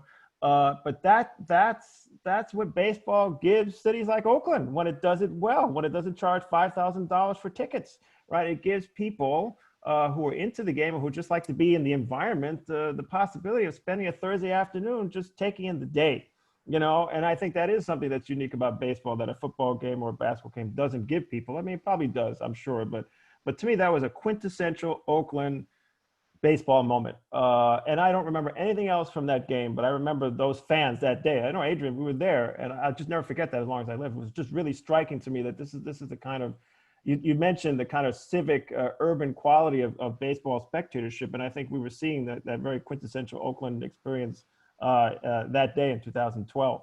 Which gets to the question, Frank, about what we're going to see at the World Series and the way this is lining up. I don't know if we're going to see that kind of baseball. No, I don't think we're going to see that kind of baseball fan in Dallas with the World Series this year. We're going to see Marlins man. Marlins man will find a way to be there. Hey, because it's going to be the Marlins and the Rays, right? Well, possibly. Even if the Marlins aren't there, he's going to be there, right? I've decided who's going to be there, and I've decided who it is by watching bad reality TV.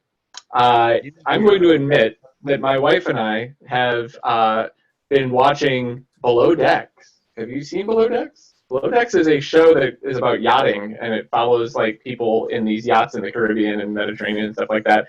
And it's like any other reality show, a bunch of shallow 20-somethings, you know, thrown together. But every episode features whoever charters the yacht that week, and it is every single time the worst, rich, tackiest douchebag you have ever met and his entourage. And they are there because I can just throw down the money for this yacht, and hey, it's going to be on TV too, so I'm going to do this too. Every single person who's ever chartered a yacht on Below Decks is going to be in Globe Life Field for the World Series. I guarantee it. Can I want to go just wait in for a second on a happier memory, which is the Oakland Coliseum. Because the Oakland Coliseum has always been my second favorite ballpark in the Bay Area. And but I did spend a lot of time there, you know, growing up. And in the late 70s, that moment when the A's were really bad, I would go out there to see the Yankees play. And I would sit in the bleachers, which were, you know, wood with no back. I mean, it was really like old school bleachers. And it was a gathering of the New York tribes. I would hear more Yiddish in the bleachers at Oakland during a Yankees game than I would the entire year outside of my house in San Francisco. But it wasn't just Jews. It was Italians, it was Puerto Ricans, it was African Americans from New York. And that, you know, there were definitely more Yankee fans there than A's fans, but I was in the bleachers. And that really did build a sense of community. And New Yorkers at that time, you know, you didn't fly across the country quite as much as you would have easily as you do now. In real dollars, it was a lot more expensive back then. And this was a place to kind of connect. And it helped that the Yankees were much better and usually won. But that was another interesting kind of take on baseball as community. Tova, do you have any thoughts? I think I probably already said enough, but what Lincoln was reminding me of was another thing that I'd been to Fenway before, but I for the first time last year went to a Red Sox Yankee game at Fenway, and you know, the Yankees been better than the Red Sox lately. And but there were a bunch of Yankee fans in the crowd also, which I was greatly comforted by, as were the people I was with, because they weren't afraid for me. And when the Yankees would do something, you know, of course, all the Yankee fans would stand up and cheer and get nasty looks from everybody else. And we'd be like high-fiving each other and like cheering each other on from another seat. I'm like, I don't even know these people. This person could be a mass murderer. And it was the strangest thing. I mean, it does get to this sense of we, you know, going back to the tribalism, that is truly bizarre. I put in the chat, you know, I have a friend who loves opera, and he's like, when I see a great aria, I don't say, oh, we sang beautifully. You know, it is a very strange phenomenon. It seems quite unique to sports, but I'm not really 100% clear on why that is, actually, if anyone has any thoughts on that. Steer the course of illness in another direction.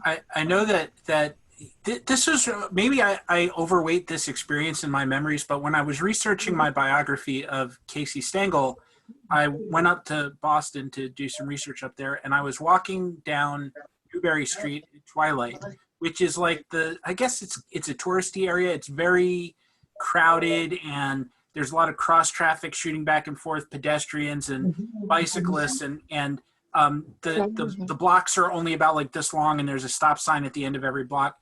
And these guys, this car moved up from a stop sign, and a guy on a bicycle shot past their hood without looking where he was going, and they hit him. They just tapped him. It wasn't like a slaughter. They just knocked him over. So these two big guys in suits get out of the car, and they start saying to the guy on the bicycle who's wearing a baseball cap, "Oh, I'm so sorry. Are you okay? What happened? You came out of nowhere." And then they saw that he was wearing a Yankees cap, at which point they started beating the living hell out of him. And that's how I think of fandom. And it's hard for me to get away from that. And I know it's just one thing. I know it's not anything, but that's like the symbol in my mind of all of it. Yeah, and you know, we've talked about going to games in New York back in the day. You know, Yankee and even Met games were, you know, Yankee Stadium and Shea Stadium were violent places. You know, and not just because you were rooting for the wrong team, you just could be in the wrong place at the wrong time. You know, there's a way in which New York fans of that era. I've thought a lot about fan violence in the '70s. I'm one of these geeks that actually is really struck by the ways in which fans stormed the field a lot in the '70s and how that became policed over time. So no, I mean, your points on that front are well taken. You know, I feel like we just have to honor three people who passed away, who were really significant to many of our spectator histories here, or three legends who died, Major League Baseball legends. Of course, Tom Seaver, Lou Brock, and Bob Gibson. And you know, I didn't see Gibson. I saw the end of Brock, but I was in Shea Stadium when the Mets brought Seaver back in 1983, on opening day, April 1983. And he pitched a great game, and they won the game. The Mets were not very good at the time. They were on their way to becoming the '86 Mets, but they were not there yet. And I just recall the energy in that building when Seaver came out of the bullpen. It was extraordinary. And my Uncle Sammy is a huge Mets Tom Seaver fan. And I don't think I've ever saw him any happier than him watching Seaver pitched those 6 innings, a shutout ball against the '83 Phillies. And it's an experience that stayed with me, even though I wasn't a Seaver fan per se, but I just remember the energy of the crowd. And I remember his performance. You know, again, this goes back, I'm a sucker for a good pitcher's performance, especially when they're old and they're trying to hang on. So any folks have any thoughts about Seaver, Gibson, and Brock? I know, Steven, you wrote a piece about Gibson. We've talked about Brock. We talked about Seaver. Because I think certainly for our generation of fans, these were very significant figures in cultivating our love for baseball. I'm going to add Lou Johnson into the mix. He was not the caliber. Lou Johnson, yes, thank you, yes. Others, but was probably the second best corner outfield named Lou in the National League for a number of years. Hit a huge home run in the 1965 World Series that helped win Game 7 for the Dodgers, and was a very important player. And also the Dodgers in that period were continuing their kind of history of really being one of the teams with the most African-American players who were, and Lou Johnson was an important part of that. So he should be in the mix too, as we think about players of that era who we've lost in recent days, although he's not a Hall of Famer. Well, there's one other first ballot Hall of Famer that we lost this year, and we remember it was as the pandemic was just getting going, so everybody was probably forgetting it now. But Al Kaline died in April. That's right. Kaline and Brock are a little similar in the sense that their statistics really don't tell the whole story of who they were as performers, because they occupied this moment in baseball, which is really a trough of offense. The pitchers were becoming more and more dominant. Ironically, that's one of the reasons that we remember Gibson and Seaver as well as we do, that they benefited from that. But if you take the numbers that Kaline had, and to a lesser extent Brock, although one of the problems is that metrics don't capture the base stealing aspect of things as well as they do some other ones. But if you translate them into a present day idiom, they look much more like the all-timers that they were than they do just on the back of the baseball card as it stands now. Also, Being a kid and go ahead. Brock, who was a wonderful player, and it was quite good as he got older too. I mean, he still was 118 bases, 974, right? He was not a young guy at that point. But Ricky Henderson came along 5 years after Brock retired, and I think created a different bar for leadoff hitters and base stealers. And that has came along the same year that he retired. Brock went out in 79. 5 years after he broke. 5 years after he broke the record is what I meant to say. Right. So so that I think that is. But I think you're absolutely right about Brock, and also the roles he played in those very good Cardinals teams can't be overlooked at all. And Tommy Davis, someone just mentioned as well, who was a. I was going to mention about. Go ahead. No, I see a hand from somebody mentioning Ron Peronoski. Today I think he died. Oh no. Do you want to unmute? You had your hand raised. So that's Galaxy Tab A. Yeah. I just allowed you to unmute if you want. I don't know what Galaxy Tab A is. Yeah, Bob Komorowski. Hi. Hi, Bob. Hi. Yeah, Ron Peronoski did pass away. Great. I remember him as a pitching coach, but because he was before my time as a pitcher. But yeah, he was the Dodgers pitching coach who would always, reliever in the 60s. Yep. One of the interesting things, so I'm a little younger than a couple of the folks on this panel. Not much, but just a little bit. My interactions with Brock, Seaver, and Gibson were on a number of occasions where I was able to cover Hall of Fame induction weekend. And my interaction with Gibson was, we're in the lobby at the Otissaga Hotel, and I was talking to Monty Irving, one of the nicest gentlemen you'll ever meet. And Bob Gibson was still as intimidating as ever, just sits there with this face, and if he doesn't want to talk to you, you don't walk to him. But Monty was just this kind of magical presence in terms of being able to get everyone else to talk and lighten up the mood.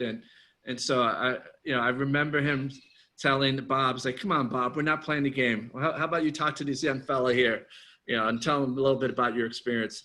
And the other thing about that I distinctly remember about Gibson, and then also thinking about Lou Brock, is that they're really part of that first generation of African-American player that bypassed the Negro leagues and went straightway into organized baseball. And part of that has to do with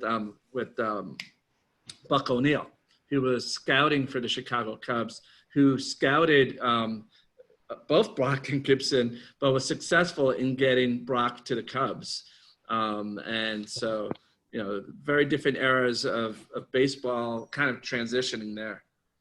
And Adrian, let me add that even though Gibson didn't have to go through the Negro Leagues coming along a little bit later, there were still some barriers that he faced, particularly one of his early managers, Solly Hemus, didn't believe in him, didn't believe in black pitchers in general. And in fact, and I covered this in the bit that I wrote about, the obituary I wrote about him for the Daily Beast.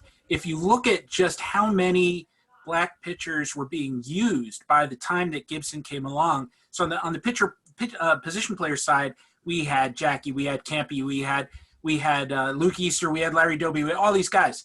But there was this bias against pitchers on a totally bull intellectual basis, so that it was basically Don Newcomb, Joe Black, and maybe like a bit of Sad Sam Jones, not a lot.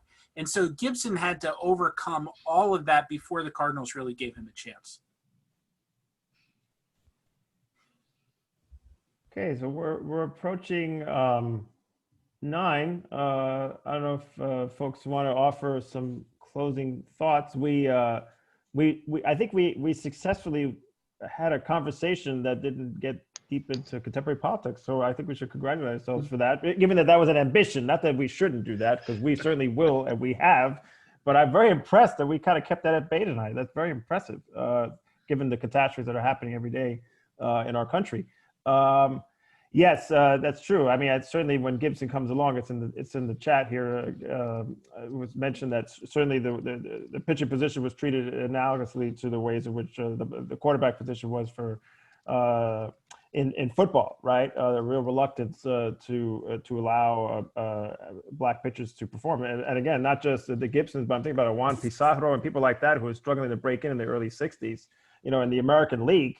There's a bunch of people like that who are struggling to get through, and so Gibson, you're exactly right, was one of those.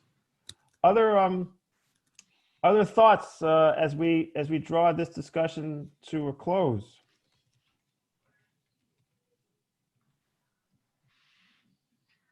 Just that again, thank you everybody for participating in this. We really, so I think I speak for all the panel. We really enjoy these conversations. This is really one of the more fun and stimulating intellectual exercises. It's much more interesting than for the 700th time in the week talking about why Trump is either going to try to steal the election or lose. There you had contemporary politics. We are working on putting together an election special.